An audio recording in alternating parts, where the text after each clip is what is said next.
আর সারা দেশে হামের টিকা দেয়া হচ্ছে। এটা মাননীয় প্রধানমন্ত্রী তারেক রহমান সাহেব ও স্বাস্থ্যমন্ত্রী বকুল সাহেবের, সাখাওয়াত হোসেন বকুল সাহেবের জন্যই সম্ভব হয়েছে।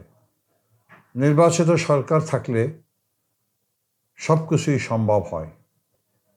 গতকাল এবং পরশু বা কয়েকদিন ধরে বিরোধী দলীয় চিফ হুইপ নাহিদ সাহেব বলছেন আন্দোলনে নামতে হবে এবং ডক্টর ইনুস সাহেবকেও অনুরোধ করছে আন্দোলনে নামতে হবে। তো ডক্টর ইনুস সাহেব তো ভিভিআইপি, এখন উনি কি ওনার মেটিকুলার ডিজাইন দিয়ে এবং এসএসএফ আর্মি দিয়ে সাথে রেখে আন্দোলনে নামবেন, না এসএসএফ বর্জন করে সাধারণ মানুষের কাতারে নামবেন? আমার প্রশ্নটা হলো, এখন কি দরকার? কিসের আন্দোলন? কার আন্দোলন? কি জন্যে আন্দোলন? খুব অবাক হই। পার্লামেন্ট চলে আমাদের টাকায়। একদিন পার্লামেন্ট চলে কয় কোটি টাকা খরচ হয়। এই টাকাগুলি কাদের? এদেশের সাধারণ মানুষ এবং জনগণের, আমার, আপনার, সবার আয়করের টাকা, ভ্যাটের টাকা দিয়ে চলে। সেখানে আলোচনা হয় কি? সেখানে আলোচনা হওয়ার কথা বর্তমান তেল, পেট্রোল, অক্টেন নিয়ে আলোচনা হবে। আলোচনা হবে বাচ্চা শিশুদের নিয়ে। আলোচনা হবে দেশকে পুনর্গঠন করা নিয়ে। সেইখানে আলোচনা এদিক তো হয়ই না, অন্য আলোচনা হয়, যে আলোচনা দেশের ও জাতির জন্য কোনো কল্যাণ বয়ে আনবে না। এই কোটি কোটি টাকা খরচ করে আজকে যে কথাগুলি বলছে পার্লামেন্টে, এটা আমি ধিক্কার জানাই। এবং আমি মনে করি এই আমাদের টাকা দিয়ে, এই জনগণের টাকা দিয়ে এই সব আলোচনা, আমার মনে হয় যে আলোচনাগুলি এখানে হয় এটা দেশের কোনো আলোচনা না। এই স্বাস্থ্যখাতের এই রেজিমের সময়, এই সময় যদি তস্কর ইউনূস থাকতেন, তাহলে টাকা ইনকাম করার জন্যে আর একটা মেটিকুলাস ডিজাইনের মাধ্যমে টাকা আয় করে সেই টাকা বিদেশে পাচার করা হইতো। তস্কর ইউনূস সাহেবের সাথে যেসব উপদেষ্টারা ছিলেন এবং স্বাস্থ্যখাতের যে মন্ত্রী ছিলেন নূরজাহান গ্রামীণ ব্যাংকের, এবং তার উপদেষ্টাগণ তাদের বিরুদ্ধে দৃষ্টান্তমূলক শাস্তি হওয়া উচিত। এবং আমি মনে করি, আমি জানি না যে দুদক এদের বিরুদ্ধে এদের তদন্ত করছেন কিনা। যদি দুদক তদন্ত না করে তাহলে আমি আশা করব এবং আমি মনে করি যে দুদক এই তদন্ত করে এদেরকে দৃষ্টান্তমূলক শাস্তি দেওয়া উচিত এবং বিচারের কাঠগড়ায় মুখোমুখি দাঁড় করানো উচিত। এবং আর একটা কথা আমি বর্তমান সরকারকে এবং প্রধানমন্ত্রী এবং হোম মিনিস্টার সাহেবকে বলবো, অনুরোধ করব বিনয়ের সাথে, এই উপদেষ্টা মণ্ডলী যারা ডক্টর ইনুস এবং তস্কর ইনুসের সাথে যারা ছিল, তাদের বিদেশে যাওয়ার নিষেধাজ্ঞা দিয়ে তাদের ছবি প্রত্যেক এয়ারপোর্টে তাদের ছবি টাঙায় দেওয়া উচিত বলে আমি মনে করি। কারণ এই দেশ লুটপাট, রাহাজানি, অত্যাচার, অবিচার যা করছে সব কিছু এই ইনুস রিজম করছে এবং তাদেরকে বিচারের, এই বাংলাদেশের মাটিতেই বিচারের মুখোমুখি হওয়া উচিত। এবং আমি মনে করি, আমি বর্তমান মাননীয় প্রধানমন্ত্রীকে বলবো, বিচার আপনার করা লাগবে না, এদেশের মানুষ বিচার করবে এদের। কারণ এরা এই দেশটাকে 100 বছর পিছিয়ে দিয়েছে। এই দেশটাকে, ছাত্র জনতা, যুব সমাজকে ধ্বংসের শেষ প্রান্তে পৌঁছে দিয়ে গেছে।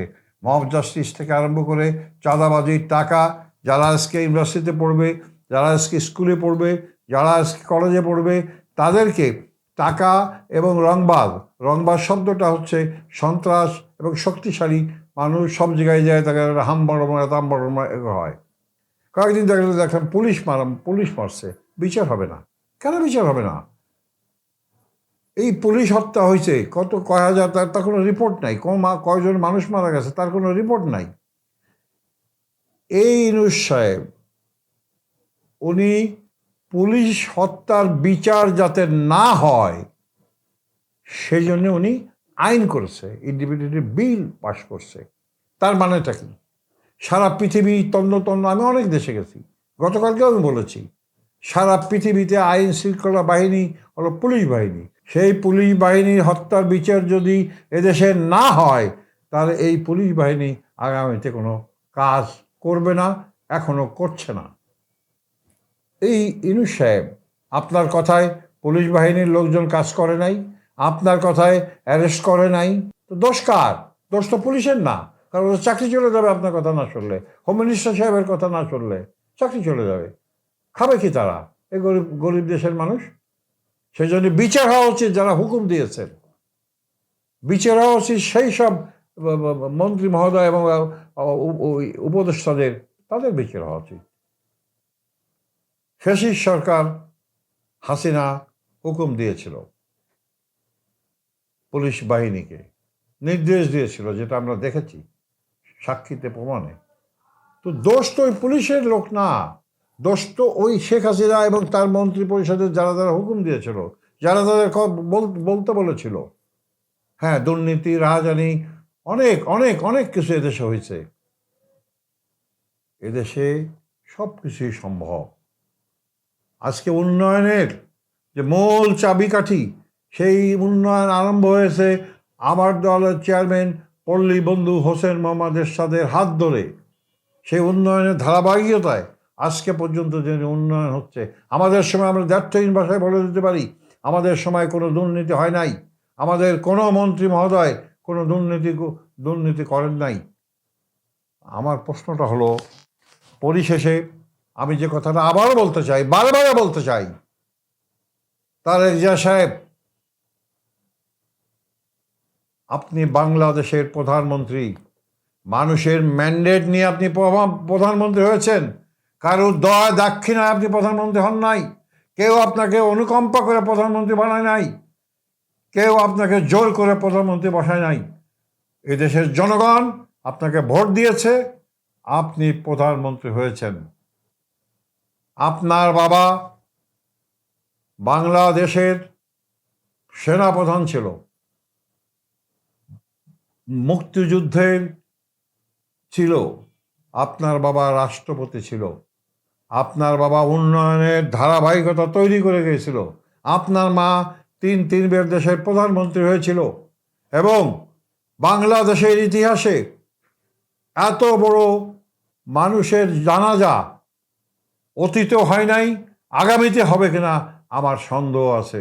সেই জন্যে আপনার মা এবং বাবা দুইজনই বাংলাদেশের জন্য অনেক কিছু করেছেন। আপনার চা পাওয়ার কিছু নাই, আপনার দেওয়ার অনেক কিছু আছে। আপনি 16 ঘন্টা এখনো পরিশ্রম করছেন। আজকে 16 ঘন্টা পরিশ্রম করার ফল একটাই, যে স্বল্প কয়েকদিনের মধ্যে আপনি হামের টিকা নিয়ে আসছেন। এটা কারণ কি? কারণ আপনি 16 ঘন্টা পরিশ্রম করেন। আপনি 8টা অফিসে যান, রাত 10টা 11টার সময় অফিসে বলেন, যেটা আমরা মিডিয়ার মাধ্যমে দেখি। তো সেই জন্যে যে পরিশ্রম আপনি করছেন, এই পরিশ্রম যদি এদেশের মানুষ ভোগ না করতে পারে, তাহলে পরিশ্রমের মূল্যটা কি? আপনাকে মনে রাখতে হবে আপনার পরম শত্রুকে, আপনার মনে রাখতে হবে আপনার পিছনে কে আপনাকে, আপনার শত্রু কে আবার তার মেটিকুলাস ডিজাইন দিয়ে আপনাকে আবার সরিয়ে দিয়ে এই ফ্যাসিস্ট সরকারের মতো, শেখ হাসিনার সরকার মতো ভারতে পালানোর ব্যবস্থা করছে। আপনাকে কোথায় পালানোর ব্যবস্থা করবে, সেই জন্য আপনাকে সচেতন হইতে হবে। এবং সচেতন হইতে হইলে আপনি সেনাবাহিনীর সংসারের লোক, আপনি সেনাবাহিনীর রক্তে আপনার রক্ত। এদেশের সেনাবাহিনী কোনো সময় কারুর কাছে মাথা নত করে না। দুঃখজনক হলেও সত্য, আজকে এই ইউনূস রেজিম নির্বাচনের 2 দিন আগে সে তার নিজের ভিভিআইপি নিয়ে গেছে, নির্বাচনের 2 দিন আগে দাস খত দিয়েছে আমেরিকার কাছে। আজকে আপনার তেল আনতে হবে। আমার তো মনে হয় যে অবস্থা সৃষ্টি করে দিয়ে গেছে, সেই অবস্থাতে আমরা যদি টয়লেটেও যাই বোধহয় আমেরিকার পারমিশন লাগতে পারে আমাদেরকে। কিন্তু ইউনূস জানে না, এই তস্কর জানে না, এই লুটেরা জানে না, এই সুদখোর জানে না বাংলাদেশের মানুষের রক্তে রন্ধে রয়ে গেছে নবাব সিরাজউদ্দৌলার রক্ত।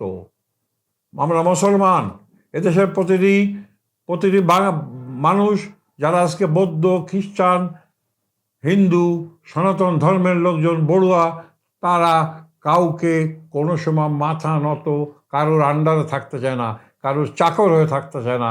যার কারণ ব্রিটিশ বেনিয়াদের এদেশ থেকে বিতাড়িত করেছে। সেই সূর্য সেন, প্রীতিলতা ওয়াদ্দার থেকে আরম্ভ করে আপনার নবাব সবিউল্লাহ থেকে আরম্ভ করে আপনার হাজার হাজার মানুষ রক্ত দিয়ে, জীবন দিয়ে এই দেশকে বাঁচিয়েছে এবং ব্রিটিশ বেনিয়াদেরকে এদেশ থেকে বিতাড়িত করেছে। আপনি হয়তো জানেন যে পাকিস্তানের যে হানাদার বাহিনী আমাদের দেশের মা বোনদের ইজ্জত লুট করেছে, লক্ষ লক্ষ মানুষকে হত্যা করেছে। সেই হত্যাকারী পাকিস্তানের সেই দানবকে এদেশের মানুষ বিতাড়িত করেছে।